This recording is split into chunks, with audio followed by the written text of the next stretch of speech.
bangga punya Allah yang dahsyat dan ajaib. Kami tahu Engkau tidak berubah dulu, sekarang, sampai selama-lamanya. Ajar dan bawa kami lebih dalam dan dalam lagi. Ajar kami tepat di dalam kehendak-Mu. Ajar kami menangkap isi hati-Mu Tuhan. Terutama beri kami roh pengertian dan ketaatan, supaya kami tidak menjadi pendengar, tetapi kami terlebih menjadi pelaku-pelaku firman. Biar firman-Mu menjadi daging, biar firman-Mu berbuah-buah. Kami tolak semua yang bukan dari Tuhan. Kami tolak yang tidak Tuhan perkenan, dan hanya yang daripada-Mu Tuhan Yesus Kristus boleh ada di tempat ini.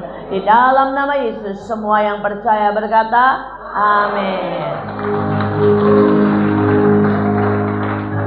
Shalom. Sekali lagi selamat malam. Mari kita buka di dalam 1 Samuel 25. 1 Samuel 25 tentang Daud, Nabal, dan Abigail. Saudara, menurut saya cerita Daud, Nabal, dan Abigail bisa merupakan sebuah pelajaran yang mengingatkan kita di akhir zaman ini. Saya berdoa supaya kita waspada dan supaya kita hidup sungguh-sungguh berkenan di hadapan Tuhan. Saudara, saya tahu semua saudara mungkin sempat dan pernah dengar ceritanya. Saudara, ini cerita tentang seorang yang sangat cantik dan luar biasa bernama Abigail, menikah dengan seorang suami yang bernama Nabal, yang orangnya bebal, keras, dan kasar. Saudara, dan suatu ketika saudara Daud datang menyapa untuk meminta saudara ya sedikit dari apa yang Nabal punya. Karena selama ini Daudlah yang berjaga-jaga, Daudlah yang melindungi, Daudlah saudara yang ikut saudara membuat keamanan di daerah itu.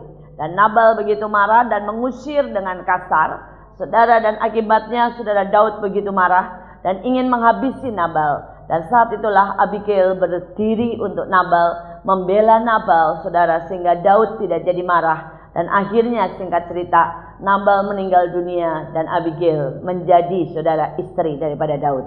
Nah, kita akan ambil beberapa ayat dan saya berharap saudara bisa membacanya di rumah supaya saudara tahu persis ceritanya. Kita mulai ambil ayat yang ketiga.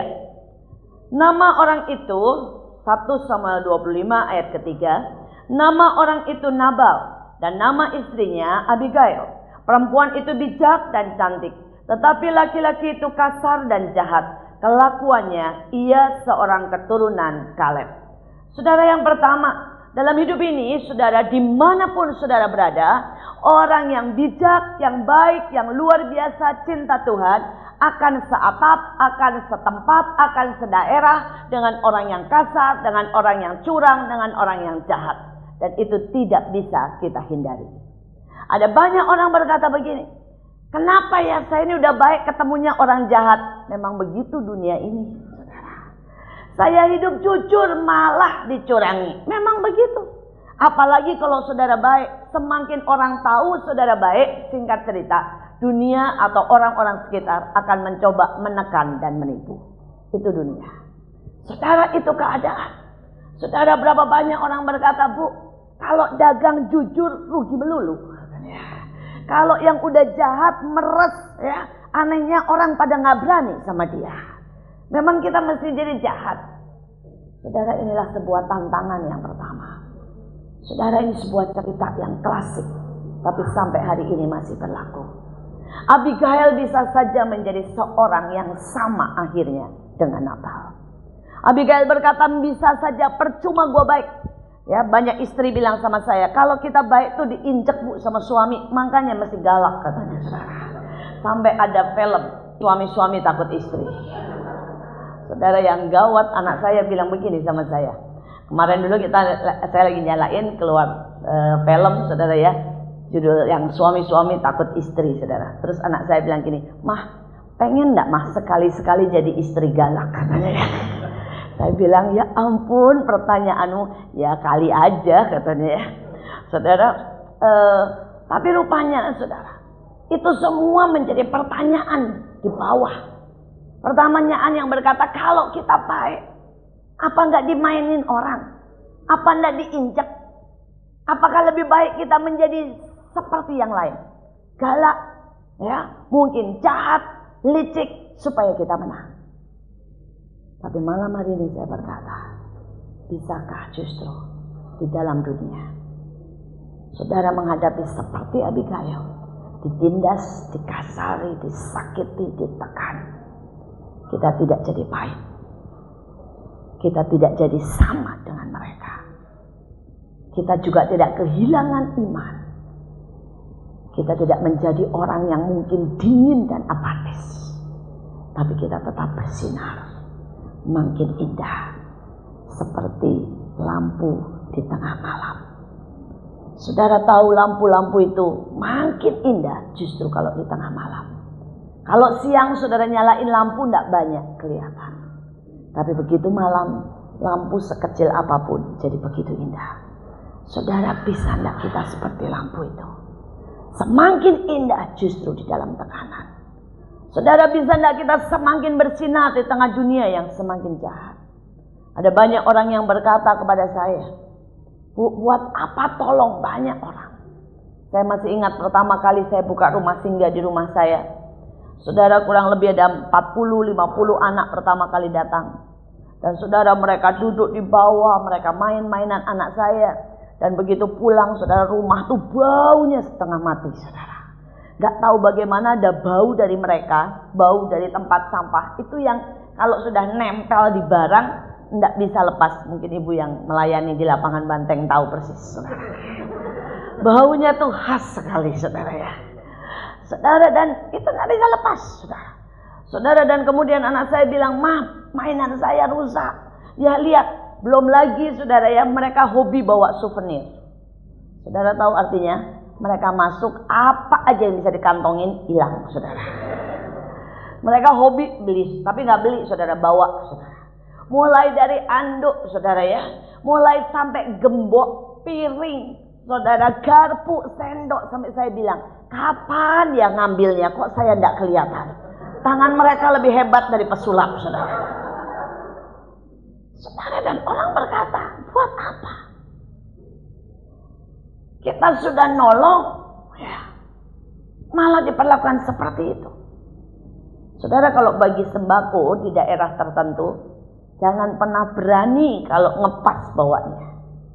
Karena kalau sudah saudara mereka datang dan sembako habis, saudara bisa digebukin. Saudara kan berkata, maaf kata ya, gua ini udah baik, malah digebukin. Kita bisa berkata, buat apa? Tapi pada waktu itu Tuhan bilang sama saya, kalau engkau berhenti, maka engkau tidak pernah mengerti arti salib. Dia disalib, walau dia datang untuk umat yang dikasihi. Dia terima penghinaan, walau saudara, dia sebenarnya raja segala raja. Dia terima begitu banyak saudara penderitaan, walau sebenarnya dia tidak layak sedikit pun untuk menderita, karena dia tanggung dosa kita.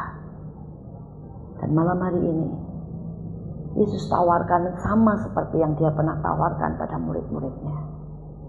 Barang siapa mau mengikut aku, hendaknya dia pikul salib dan mengikuti aku.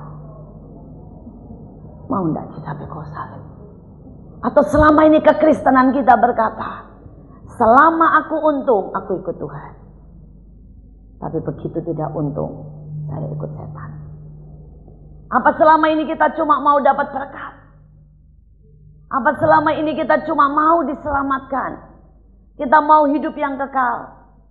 Saya tahu itu semua Tuhan berikan.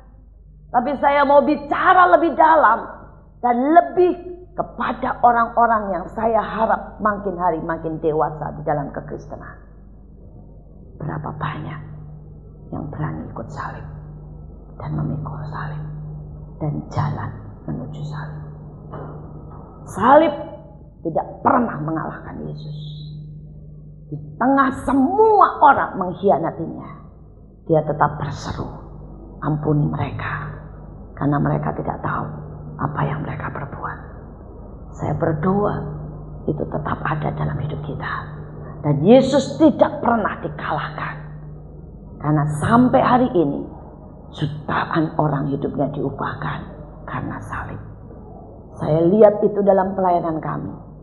Saudara, seandainya saya berhenti pada waktu mereka mencuri, pada waktu mereka melempari kami dengan batu, pada waktu mereka mengepung kami, maka kami tidak akan pernah lihat yang sekarang terlihat.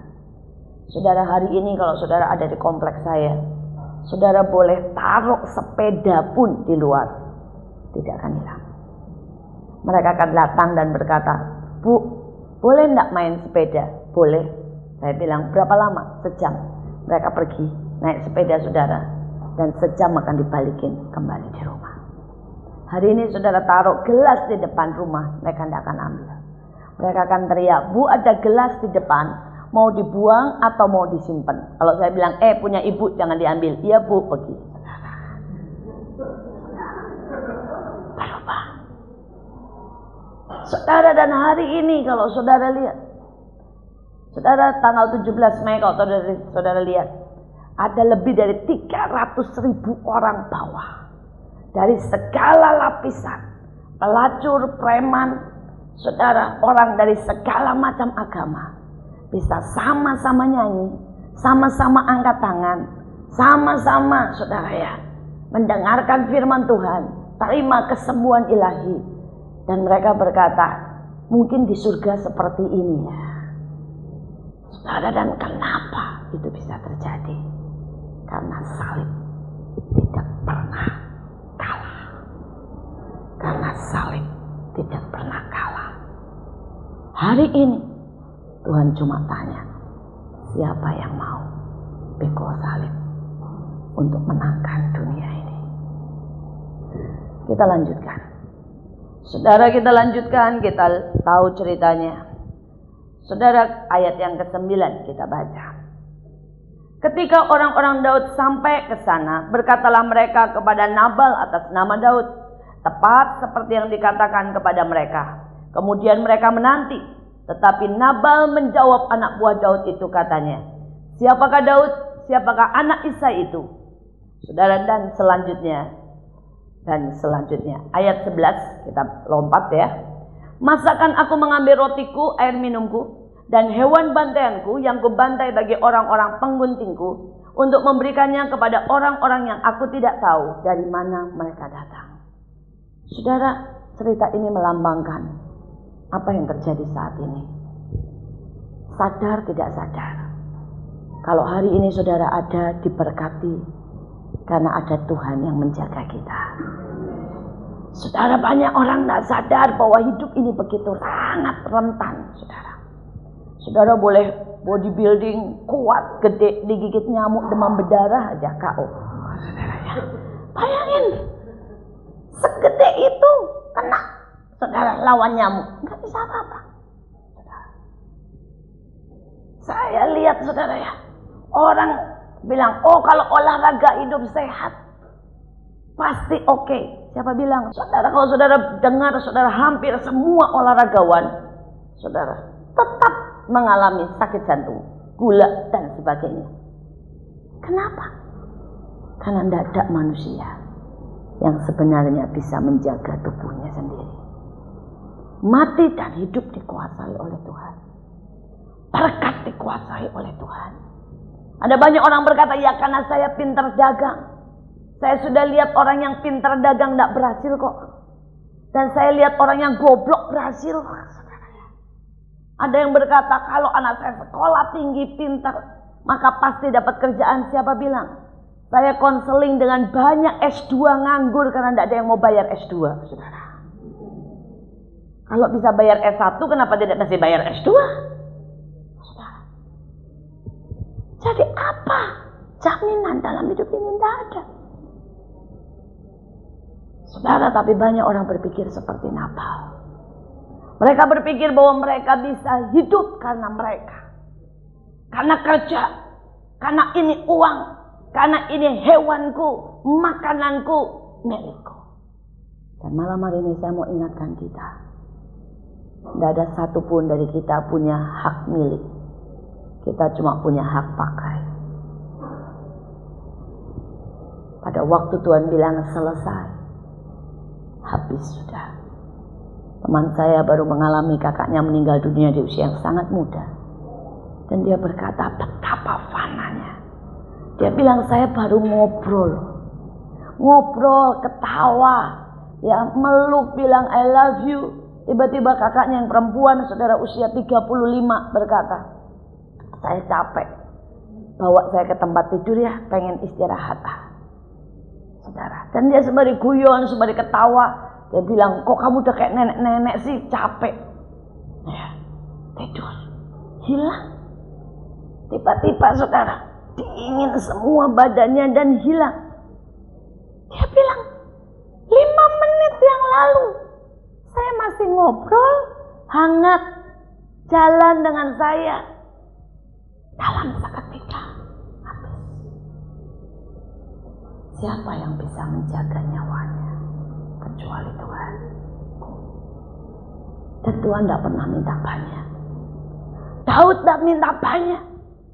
Daud minta serelanya. Tapi Nabal tidak pernah rela.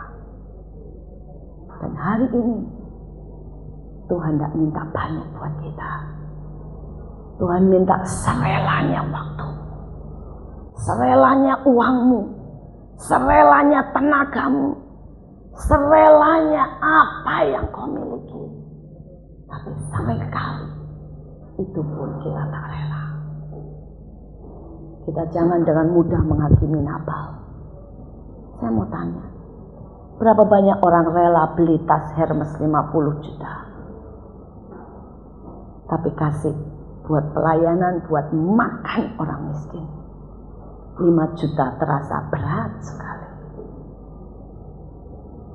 Berapa banyak kita bisa makan di restoran dengan bayar satu orang 500.000, tapi untuk kasih kolektor 100.000 kita sudah rasa cukup besar. Kalau Tuhan lihat itu, berapa banyak hatinya sakit.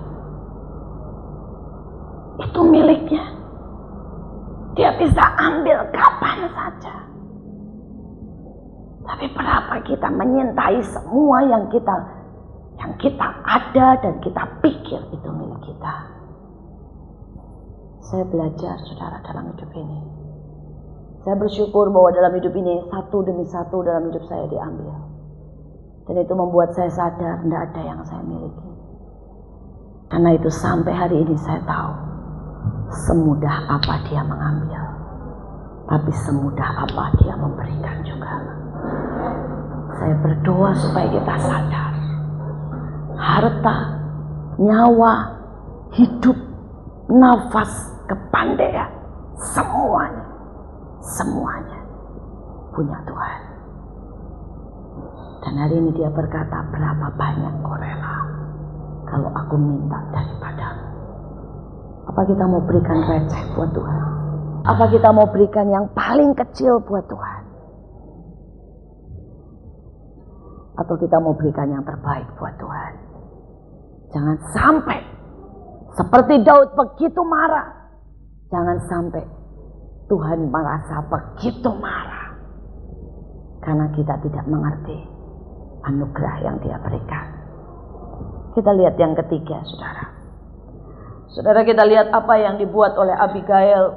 Pada waktu Abigail, saudara, mendengar itu, saudara, dia menyiapkan begitu banyak persembahan. Kalau saudara nanti di rumah bisa membacanya, ayat 18. Dia menyiapkan roti 200 roti, menyiapkan anggur, menyiapkan domba, menyiapkan benih gandum, menyiapkan kue kismis, kue ara. Saudara, dia kasih semuanya. Saudara, Abigail tahu bahwa dia sudah selayaknya mengembalikan. Dan saya berharap setiap kita mengerti, sudah selayaknya kita berikan kembali kepada Tuhan apa yang dia punya. Kita lihat sekarang ayat 23, saudara. Ayat 23 dikatakan, ketika Abigail melihat Daud, segeralah ia turun dari atas keledainya, lalu sujud menyembah di depan Daud dengan mukanya sampai ke tanah. Saudara, ada sebuah pelajaran. Hari-hari ini, saudara, negeri kita sedang dilanda dengan kemarahan, curiga, kekerasan. Saudara pasti dengar, tiba-tiba daerah Jawa Timur terkenal dengan Rian. Semua tahu kan? Saudara ya. Atau enggak tahu? Kalau enggak tahu, saudara boleh semalam dengan dia. Saudara ya. Dan kita coba apa yang terjadi ya. Saudara, saudara lihat. Itu bukan terjadi di luar. Saudara, terjadi, dan saya tahu itu terjadi di mana-mana. Kekerasan, saudara ya, pembunuhan. Saudara, tadi pagi saya lihat di televisi seorang ibu bunuh anaknya umur 3 tahun, pukulin saudara. Apa yang terjadi? Ada satu spirit saudara yang membuat orang stres, marah, keras, dendam, kecewa. Saudara, tapi di spirit yang seperti itu tidak pernah bisa dikalahkan dengan kemarahan. Pada waktu saudara dia lihat, Abigail lihat bagaimana saudara Daud marah, dikatakan dia sujud dan menyembah. Kekuatan doa, kekuatan pada waktu kita sujud dan menyembah yang akan merubah segalanya. Saya tidak tahu apa yang saudara hadapi. Hari-hari ini saudara kan tanpa sadar kita akan hadapi roh ini. Saudara, untuk pemilu ke depan, kampanye sudah dimulai walaupun masih dalam ruang tertutup. Saudara ya, tapi televisi sudah full dengan kampanye. Saudara, dan kita tidak tahu apa yang di depan. Menurut beberapa intel, mereka berkata Indonesia sekarang terus naik suhunya. Mereka menduga akan ada keributan dan akan ada begitu banyak hal yang tidak baik, saudara. Tapi saya mau berkata, ini bisa dikalahkan dengan doa. Pada waktu Abigail mulai berlutut dan menyembah, saudara, terjadi sesuatu. Terjadi sesuatu. Belas kasihan itu dicurahkan. Saya berdoa supaya setiap kita hari-hari ini, saudara, kalau saudara menghadapi suami yang mungkin pemarah atau bos yang memarah, saya kasih istilah, kemarahan tidak bisa dihadapi dengan kemarahan, tapi hadapi kemarahan dengan kelembutan dan kerendahan hati. Saudara, kelembutan dan kerendahan hati adalah senjata untuk menghadapi kemarahan. Ya, seringkali kalau suami marah, kemudian istri marah, semuanya, saudara, dan tanya siapa yang salah, siapa yang benar. Orang marah dua-duanya salah, saudara. Jadi istilah saya, yang waras itu yang bisa jadi rendah hati. Saudara, kalau saudara kita bisa mengalah, kita bisa jadi orang yang mau rendah hati, itu akan merubah keadaan. Saudara, saya percaya keluarga-keluarga akan dipulihkan kalau ada satu saja yang mau berlutut dan berdoa. Satu aja, saudara.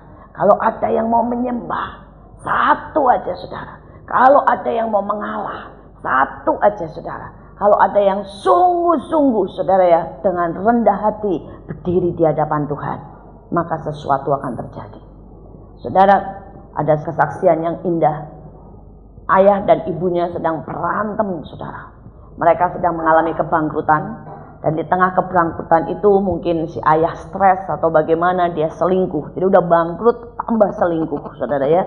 Jadi yang perempuan tambah tidak bisa terima. Dia bilang udah bangkrut tuh ya, Bu, tahu diri, jangan selingkuh gitu.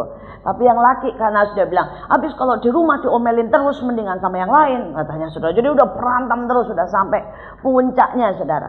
Dan saya bersyukur ada seorang anak sekolah minggu, saudara, dan anak ini waktu itu baru berusia 5 tahun, saudara. Tapi anak ini, saudara, mengerti artinya berlutut menyembah Tuhan.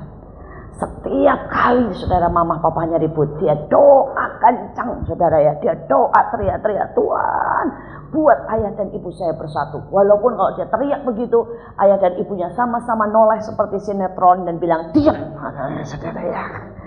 Tapi dia doa terus. Saudara, dia doa terus. Kemudian tidak cuma sampai doa, dia pegang tangan ayahnya. Dia pegang tangan ibunya. Dan dia bilang gini, berdamai. Saudara, dan dia itu lakukan berkali-kali walaupun didorong. Walaupun ayah ibunya tetap ngamuk. Walaupun ayah ibunya tetap berkata, anak kecil jangan ikut-ikut. Saudara ya, marah. Tetap saudara dia lakukan itu. Dia doa, nangis, dan pegang tangan ayah ibunya. Saudara tidak tahu berapa lama dia lakukan itu. Sekali waktu pada waktu ayah dan ibunya sedang berantem hebat, saudara. Dan dia pegang lagi tangan ayah dan ibunya. Tiba-tiba ayah dan ibunya sama-sama lihat salib besar. Lihat salib putih. Dan mereka berdua nangis, saudara, bertobat. Tidak ada kata-kata. Tidak ada yang menginjil. Tidak ada yang kasih kaset khotbah. Hanya karena doa anak ini. Dua-duanya berlutut, peluk-pelukan, berdamai. Saudara, dan itu salib khotbah lebih banyak dari semua khotbah. Mendadak si istri bisa mengampuni. Mendadak si suami juga, saudara, dengan rendah hati mohon ampun. Mereka berpelukan dan mereka pulih. Saudara, saya mau berkata, cukup satu anak.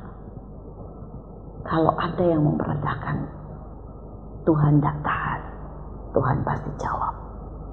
Kalau ada yang berdiri buat kota, ada yang berdiri buat gereja, ada yang berdiri buat kompleks, saya yakin tempat itu akan diubahkan. Saudara, segala roh kemarahan ya akan diusir. Tapi kalau kita hadapi marah dengan kemarahan, kenapa ada banyak orang berdoa puluhan tahun untuk suaminya dan tidak bisa berubah?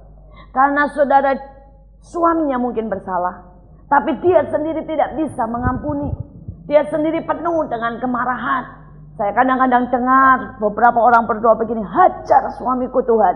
Kalau perlu Tuhan bunuh aja, udah bikin masalah terus. Saudara, ini doa-doa yang tidak nyambung sama hati Tuhan. Doa yang penuh dengan kemarahan. Ada beberapa orang, saudara, dia ditipu, tapi tidak pernah ada penyelesaian. Kenapa?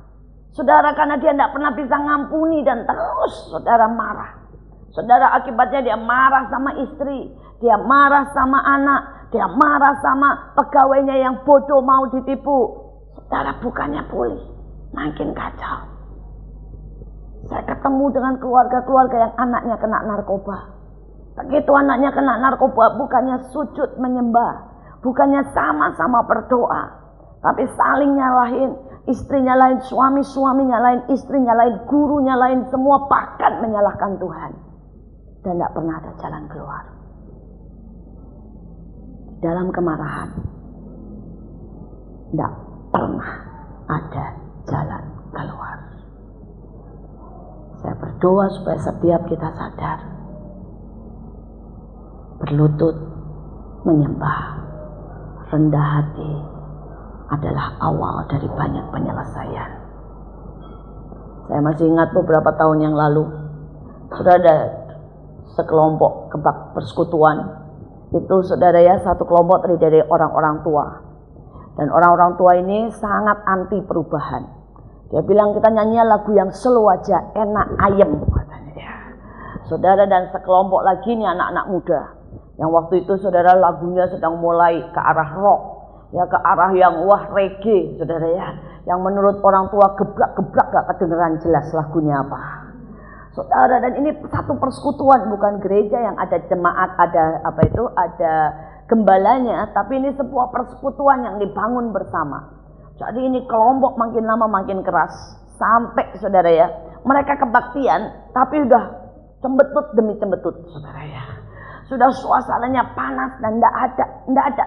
Sudah dicoba dengan bicara, dicoba dengan saling mengeluarkan pendapat, semua pakai ayat dan dua-duanya benar kan saudara ya. Tidak bisa saudara.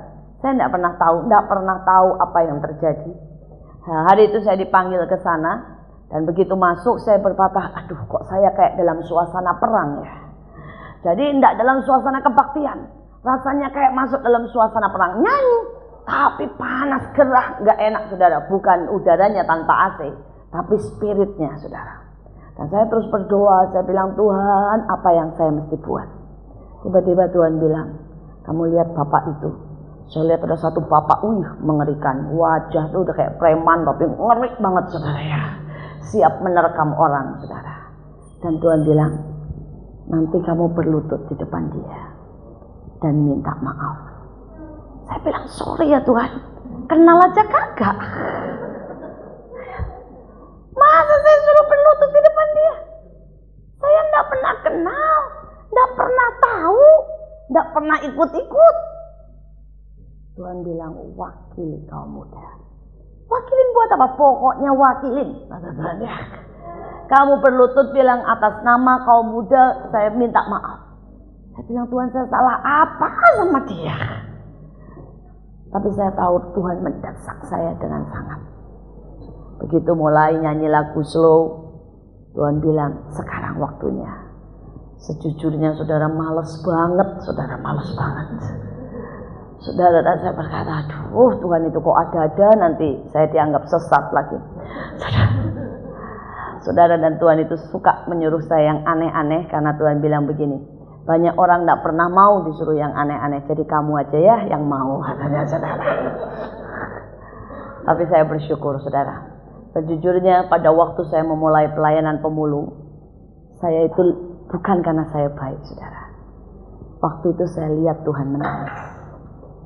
Tuhan menangis dengan berkata begini, sudah kepada 5 orang aku tawarkan. Dan aku sudah bilang sudah kepada 5 orang, 4 pria dan 1 wanita aku tawarkan. Untuk pelayanan, untuk pemulung, pecandu, waria, untuk mereka yang terkecil dalam kerajaan surga. Tuhan bilang sudah aku tawarkan pada 5 orang. Dia tatap saya dan dia bilang, apakah kamu akan menolaknya juga? Sejujurnya saya bukan orang yang lebih baik dari saudara. Sejujurnya saya bukan orang yang lebih berani dari saudara. Saya tahu pelayanan itu apa artinya. Saudara, saya tahu bahwa saya akan bergaul dengan segala macam jenis orang. Kemungkinan dibunuh, kemungkinan saudara ya untuk diculik, kemungkinan terkena virus, itu sangat banyak. Saya tahu. Cuma satu yang membuat saya tidak pernah bisa tahan. Pada waktu saya lihat Yesus dan dia berkata, sudah 5 orang, 4 pria, 1 wanita yang aku tawarkan. Apakah engkau akan menolaknya juga? Saya tidak tahan. Saya nangis dan nangis dan nangis. Saya bilang, Tuhan, hidupku ini milikmu. Engkau begitu rendah hati tanya sama aku, padahal engkau bisa paksa. Dan saya bilang, enggak Tuhan, saya tidak akan tolak. Bukan karena saya kuat, bukan karena saya berani, bukan karena saya punya kasih lebih dari saudara. Cuma satu, karena hati Yesus ada di situ. Dan sejujurnya saudara, sampai hari ini ada begitu banyak hal yang sebenarnya saya tidak pernah mau lakukan. Seperti saya berlutut di depan orang-orang itu, saya tidak mau. Tapi Tuhan selalu berkata, nah, maukah engkau mewakili aku? Maukah engkau mengerti hatiku? Dan kerinduan dan cerita itu tetap. Saya berharap di sini juga ada banyak orang yang berkata, ya ini aku Tuhan. Aku akan lakukan apa yang orang lain menolak. Karena hatimu ada di situ. Saudara, hari itu saya berlutut di depan orang ini. Saya pegang kakinya. Karena Tuhan bilang berlutut di depannya. Pegang kakinya. Dan minta ampun. Begitu saya berlutut, saya pegang kakinya. Saya bilang, Om, ampuni kami yang muda. Dia nangis lebih keras. Dia peluk saya. Saudara, dan dia nangis dan dia bilang, saya yang mau minta maaf. Dan mendadak suasana berubah. Itu kaum muda dengan kaum tua, semua peluk-pelukan, semua tangis-tangisan. Singkat cerita, saya pulang, mereka masih menangis, saudara. Saya tidak jadi khotbah, saudara ya. Karena mereka begitu indah dilawat Tuhan. Mereka ngalamin jamahan, mereka benar-benar masuk dalam hadirat Tuhan yang luar biasa. Makin hari saya makin belajar. Khotbah itu tidak bantu banyak, saudara. Ketaatan itu merubah banyak. Dari hari ke hari saya belajar. Saya tidak buat banyak kok, saudara. Saya cuma belajar untuk taat. Dan ketaatan itu merubah banyak. Ketaatanlah pada waktu Naaman taat mandi. Bukan airnya yang sakti. Ketaatan yang menyembuhkan Naaman dari sakit kusta. Ketaatanlah yang menyembuhkan saudara orang buta. Pada waktu setelah diludahi Yesus, dia membasuh di tempat Siloam. Saudara, ketaatanlah yang membuat saudara, murid-murid yang melihat mujizat demi mujizat. Ketaatanlah yang membuat air terbelah pada waktu Musa mengangkat tangannya di atas sebuah batu di hadapan laut yang begitu lebar. Saya berharap di sini ada orang-orang yang cukup nekat dan berkata, aku mau taat. Untuk taat dibutuhkan kerendahan hati. Saya sering berkata pada jemaat Tuhan, jemaat Tuhan sekarang lebih pintar dari Alkitab. Mereka sering bilang begini, kalau dari Tuhan jangan yang aneh-aneh. Saudara, anggap aneh enggak kalau ada orang makannya belalang sama madu hutan? Kalau ada orang enggak pakai baju kayak begini, pakainya kulit unta, dan saudara berani bilang itu tidak dari Tuhan, Yohanes Pembaptis. Saudara, banyak orang Kristen sekarang bilang jangan yang aneh-aneh. Baca Alkitab dong. Bayangkan kalau ada di zaman ini orang yang membakar makanannya di atas tai, seperti zaman Yeskiel. Apakah saudara bisa berkata dia nabi? Atau saudara dia berkata dia orang stres? Kalau di zaman ini ada seorang nabi yang berani kelihatan pantatnya keliling kota, saya rasa ditangkap masukin rumah sakit jiwa. Tapi baca itu dilakukan oleh Yesaya loh, nabi besar. Saudara, ada banyak orang yang tidak berani, saudara. Kenapa hari-hari ini mujizat tidak nyata? Kenapa seringkali orang Kristen tidak pernah melihat kuasa yang kuat terjadi dalam hidupnya? Ketidaktaatan kita membuat terhambatnya kuasa Tuhan. Saya berharap setiap kita berani berkata, ajari aku untuk taat Tuhan. Ajari untuk taat. Saya sudah melihat berkali-kali, saudara, sekali waktu tidak ada acara apa-apa, tidak ada gejala apa-apa, Tuhan berkata mulai nubuatkan keliling tempat demi tempat, bernubuat supaya semuanya aman. Saudara, dan Tuhan bilang urapi, ya, jalan keliling, adakan puji-pujian, ya, pakai pick up terbuka, nyanyi, ya sudahlah, udah kayak orang gila-gila deh, ya. Saudara, dan begitu kami buat, saudara. Selesai, ada puting beliung, itu melanda Bekasi. Daerah-daerah yang kami lewati, tidak ada satupun yang kena. Sedangkan daerah yang tidak kami lewati, itu sampai tiang listrik aja tumbang, saudara. Kami lihat, dan saudara, jemaat saya itu rata-rata rumahnya dari karton. Rumahnya, saudara, ya, dari saudara yang namanya papan triplek.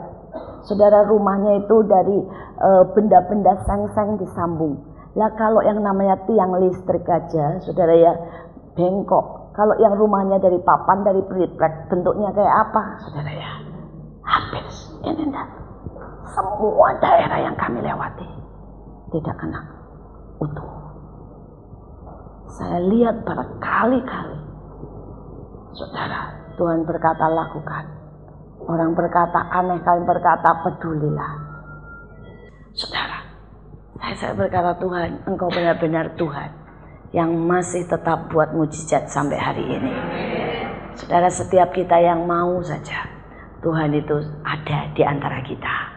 Tuhan sungguh-sungguh mau, dan Dia sangat rindu, saudara, untuk buat mujizat. Rendahkan diri kita dalam ketaatan, maka mujizat itu akan terjadi. Mujizat itu akan terjadi. Kita lihat Daud tidak jadi marah. Perbuatan Abigail merubah Daud, tapi tidak sampai di situ. Saudara tahu yang terakhir? Kita lihat yang terakhir, saudara. Ayat yang ke-36. Sampailah Abigail kepada Nabal, dan tampaklah Nabal mengadakan perjamuan di rumahnya. Seperti perjamuan raja-raja. Nabal riang gembira dan mabuk sekali. Sebab itu tidaklah diceritakan perempuan itu sepatah kata pun kepadanya sampai fajar menyingsing. Tetapi pada waktu pagi ketika sudah hilang mabuk Nabal itu, diceritakannya kepadanya oleh istrinya segala perkara itu, lalu berhentilah jantungnya dalam dada dan ia membatu. Dan kira-kira 10 hari sesudah itu Tuhan memukul Nabal sehingga ia mati. Saudara, hari-hari ini ada banyak yang seperti Nabal. Mereka hidup pesta dari satu pesta ke pesta lain. Saudara, mungkin ada yang sedang berpesta, saudara, memuaskan nafsunya. Saya kenal beberapa nafsu, jangan selalu dipikir seks, saudara ya. Nafsu belanja itu sama parahnya, saudara ya. Saya punya seorang teman, saudara, itu satu ruangan isinya tas semua, saudara. Mending kalau tas yang biasa, udah Prada, Elle, Hermes, ada komplit semuanya, saudara. Saya bilang, buat apa sih? Dia bilang, enggak tahu ya, kalau lihat tas itu kok enggak bisa tahan, katanya, saudara ya. Saudara, ada lagi, saudara, yang isinya itu sepatu semuanya, saudara ya. Saudara, yang laki-laki biasanya enggak sepatu, enggak tas, dasi. Ya, kemudian mobil yang lebih parah lagi. Saudara, di garasi orang di rumah cuma 4, mobil 8. Saudara ya, nggak tahu siapa yang make, saudara. Biar bagaimanapun itu pesta. Biar bagaimanapun itu seperti yang dibuat Nabal. Dia pesta, dia seperti pestanya siapa? Raja. Dia bersuka, ya. Hati kita bisa puas karena uang. Hati kita bisa puas karena cinta. Hati kita bisa puas karena dunia. Hati kita bisa puas karena karier. Ya, saya berkata. Tapi itu semua adalah mabuk akan hawa nafsu dan keinginan dunia. Ada satu titik di mana Tuhan akan berperkara dengan kita. Tuhan berperkara dengan Nabal. Dia membatu dan 10 hari kemudian dia meninggal. Di hati saya, Tuhan seolah-olah berkata, setiap kita tidak punya kesempatan banyak.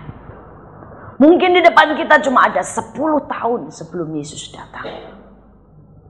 Atau 10 tahun sebelum huru hara besar. Atau mungkin bahkan 10 bulan sebelum di Indonesia terjadi sesuatu. Dan menjadi pertanyaan, kita sudah seperti Abigail melakukan yang bijak, atau kita sedang berpesta dan menghadapi sebuah kematian? Ada banyak anak Tuhan berkata, ya selama Tuhan Yesus belum datang kita bisa dong santai-santai. Alkitab tidak berkata begitu. Alkitab berkata, pada saat engkau pesta, dia datang dan kita tertinggal. Dan kita akan masuk dalam begitu banyak masalah. Begitu banyak masalah. Atau mungkin pada saat kita lagi santai, dan tidak punya iman, tidak punya persiapan, datanglah aniaya. Kita tidak pernah tahu kapan aniaya itu datang. Dan apakah kita siap? Apakah kita siap? Kadang-kadang saya guyon dengan banyak orang. Bersaksi aja, hari gini nih belum ada apa-apa, udah kagak berani. Jangan bilang mau masuk aniaya. Saudara, ada lagi anak Tuhan yang bilang gini, buat apa kita doa, tenang aja. Saudara tahu beberapa partai dengan jelas berkata kalau mereka naik, syariat Islam diberlakukan di seluruh Indonesia. Saudara tahu hari ini sudah 8 kota diberlakukan. Dan saya tidak tahu saudara pernah ke Aceh atau tidak. Saya sudah 3 kali bikin KKR di sana. Dan itu KKR satu-satunya kami yang pernah mengadakan. Karena seluruh gereja, semua orang Kristen tidak ada yang berani adakan KKR di Aceh. Alasannya apa? Karena begitu syariat Islam berlaku, barang siapa bersaksi dengan orang yang bukan agama Kristen, itu diadukan, maka hukumannya adalah hukum cambuk dan 10 hari penjara. Itu yang pertama. Kedua kali ketahuan, itu sudah 1 bulan. Saudara, ketiga kali lebih dari 1 tahun. Tidak ada satu gereja pun yang berani bersaksi. Datang bantuin ya, bangun sekolahan ya, tapi tidak berani bersaksi.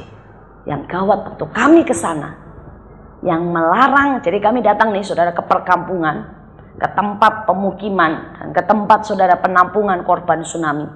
Yang melarang kami bersaksi adalah gereja. Mereka berkata, nanti kami yang kena masalah, jangan pernah sebut nama Yesus ya. Saya mau tanya, apakah kita pernah berdoa untuk ini? Apakah kita siap untuk ini? Saya berdoa supaya kita sadar, Nabal punya waktu cuma singkat. Hidupnya cuma diisi pesta dan pesta dan pesta. Dan dia mati. Abigail hidup dengan bijak dan dia jadi mempelai raja. Yesus datang kedua kali untuk menjemput mempelainya. Dan saya harap kita mempelai-mempelainya, bukan Nabal yang sedang berpesta. Mari kita berdoa. Kami bersyukur buat malam hari ini Tuhan. Kami tahu kami akan menghadapi tantangan, masalah, apapun yang di depan kami. Dan kami tahu kami punya Tuhan yang bisa buat mujizat. Tuhan yang bisa merubah. Tuhan yang bisa menyembuhkan. Tuhan yang bisa memulihkan keluarga. Tuhan yang bisa buat yang lebih dari yang pernah kami bayangkan. Tapi buat kami mengerti hati-Mu. Tuhan, kami minta hati yang mengenal hati-Mu. Kami minta hati yang tidak pahit, hati yang tetap percaya. Tuhan, kami minta sungguh Tuhan, untuk kami bijak menggunakan semua yang ada. Waktu kami, tenaga kami, hidup kami, uang kami.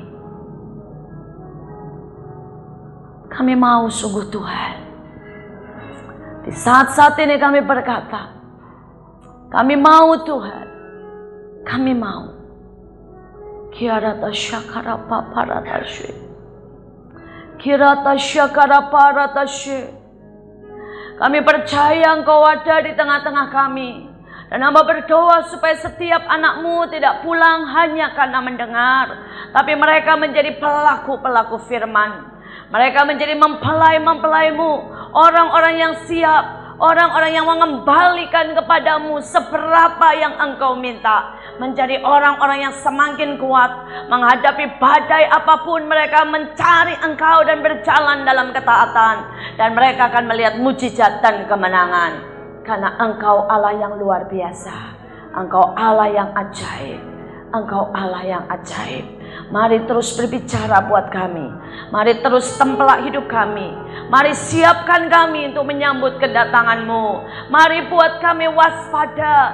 Buat kami mencari Engkau. Buat kami berkenan di hadapan-Mu sebagai mempelai yang tidak bercacat, tidak bercela. Terima kasih Tuhan. Terima kasih. Dalam nama Yesus. Amin.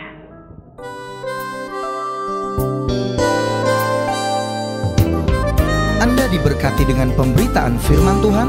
Dapatkan kaset, VCD, CD, MP3, dan buku-buku rohani dari hamba-hamba Tuhan Evangelis Yusak Cipto, Pendeta Petrus Agung, Evangelis Iin Cipto, dan hamba-hamba Tuhan lainnya. Tersedia juga banner dan alat-alat tarian lainnya.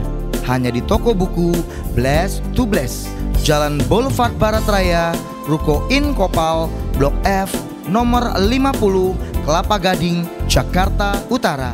Hubungi 45851254 atau 92958800. Bless to Bless, hanya di Bless to Bless.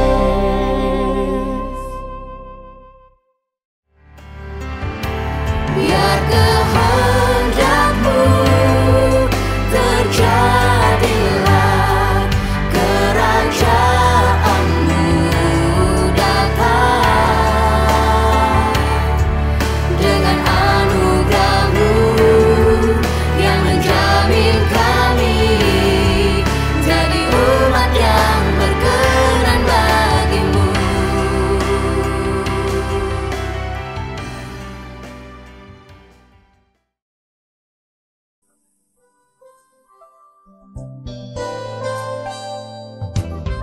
Anda diberkati dengan pemberitaan firman Tuhan. Dapatkan kaset, VCD, CD, MP3, dan buku-buku rohani dari hamba-hamba Tuhan, Evangelis Yusak Cipto, Pendeta Petrus Agung, Evangelis Iin Cipto, dan hamba-hamba Tuhan lainnya. Tersedia juga banner dan alat-alat tarian lainnya.